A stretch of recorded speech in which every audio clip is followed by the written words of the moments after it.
आताच घेऊन जा फक्त गाडीमध्ये घेऊन गेले। 500 किलो से ज्यादा तांबा इसमें पकड़ा गया है।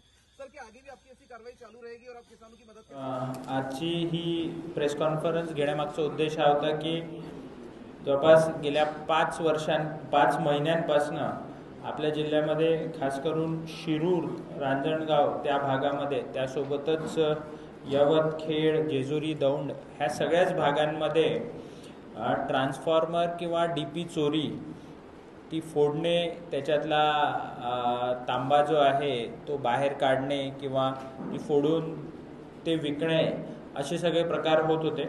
ह्यामध्ये जवळपास 48 गुन्हे जिल्ह्यातल्या विविध ठिकाणांवर दाखल होते आणि मला अत्यंत आनंद होतोय हे सांगताना की हे 48 गुन्हे आमच्या टीमनी डिटेक्ट केले आहेत आणि त्यामध्ये हे जे डीपी चोरी करणारी जी गँग आहे त्यामधले 9 आरोपी हे मालासहित आम्ही अटक केले आहेत।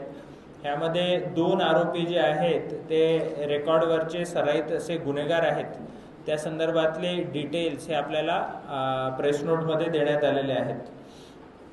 ह्यामध्ये एकूण 48 गुन्ह्यांमध्ये शिरूर पोलीस स्टेशनमध्ये 19, शिक्रापूरमध्ये 10, रांजणगावमध्ये 5, यवतमध्ये 11, खेड राजगुरुनगरमध्ये 1, जेजुरीमध्ये 1 आणि दौंडमध्ये 1 असे एकूण 48 गुन्हे ह्या निमित्ताने डिटेक्ट झाले। यामध्ये जवळपास 14,50,000 रुपयाचा मुद्देमाल हा आम्ही हस्तगत केलेला आहे आणि त्यात मोटरसायकल आहे, पिकअप गाडी आहे। त्या व्यतिरिक्त जो